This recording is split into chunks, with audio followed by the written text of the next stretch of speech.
Welcome back, viewers, to another news hour on Jamono Media and Products. We first begin with our headlines. Sani Mentereng National Assembly member dispels rumors he joined National People's Party. Medicines Control Agency confiscated paracetamol products. Ex-Jawang Alcalo urges government to reinstate him after court clearance. Those were the headlines. We now have the news in detail.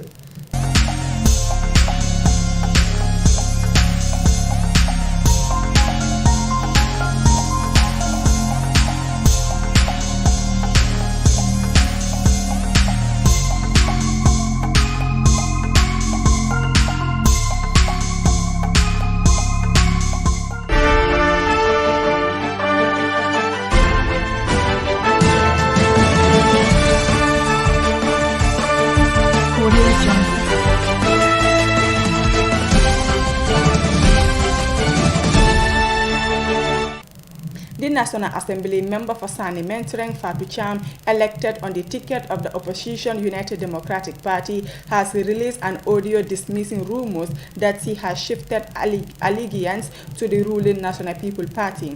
The audio, widely circulated on social media, obtained by The Standard, came after the National Assembly said she felt it necessary to reassure her electorate who may be misled by the rumors. She initially did not feel it necessary, but on reflection and with the realization that the whole business about representation is based on trust at all times between the representative and the electorate, and in order to protect and maintain that trust, she came out today to assure United Democratic Party supporters and indeed all Sani Mentereng voters that she belongs to the United Democratic Party and only that will make her stop being a member of the party.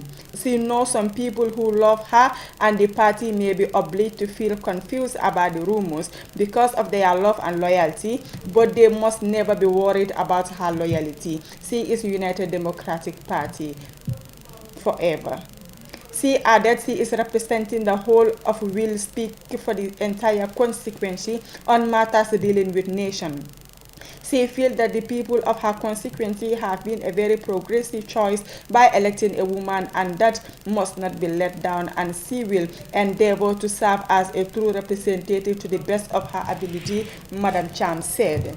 The Medicines Control Agency has announced that all batches of paracetamol and paramatized products manufactured by French-based Pharmacia Maiden Pharmaceuticals of India are confiscated, pending investigations into the acute kidney injury outbreak that has led to the death of at least 28 children recently. As the Gambia's Epidemiology and Disease Control Unit, the Medicines Control Agency, WHO and UNICEF and other partners continue to investigate the outbreak, the MCA in an update issued Wednesday said all brands of medicines containing paracetamol and paramatized syrup are under suspect in the AKI cases and therefore should also be off shelves and not to be sold. The agency called on all importers, wholesalers, distributors, and retailers, including hospitals and clinics, to put these stocks under quarantine with immediate effect and not to stop their distribution and sale until further notice.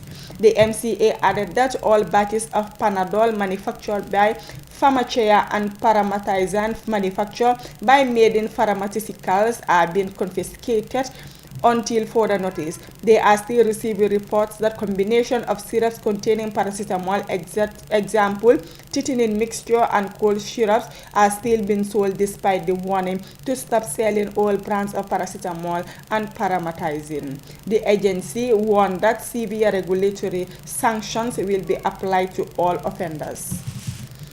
The former Jawang Alcalo Pa Ibrahim Makoli, a senior police officer who was removed by former President Yahya Jammeh after villagers petitioned the presidency accusing him of misconduct, has called on the government to reinstate him after a court struck out the case against him for lack of evidence. Speaking to journalists at his house on Friday, Mr. Colley said when the accusations were sent to former President Jammeh, he was made to step aside both as Alcalo and police officer pending the outcome of the court case. But soon after the court threw out the case for lack of evidence, He was reinstated as police officer and paid salary arrears, but the authorities refused to reinstate him as Ali Carlo, Mr. Colley said. He explained that he was removed in 2016 after his brothers conspired against him and collected signatures of some 135 villagers on the pretext that their signatures were needed as consent to give a village land to an investor who intends to build a school for the village. Instead, they used the signatures as a petition to Jammeh, misleading him that all those signatories want him removed as Ali Carlo, Mr. Colley said. He explained that he had taken up the case with former Governor Lamin Sane and his Deputy Governor Musa Susu, Chief Mamadi Bojang of Sukuta, as well as former Land Minister Musa Drame, to no avail. They are tired now and they want back an Ali Carlo-ship. The tradition is that the founding fathers of the village are the rulers, Mr. Colley said, surrounded by his clan members. The Standard has contacted Chief Mamadi Bojang, who said he was once visited by the former Ali Carlo on the matter, but he have always advised him and the new one to maintain peace and refrain from other form of incitement, the chief said. Those were the stories. Thank you for joining us with your presenter, Maria Magellan. Do have a wonderful day.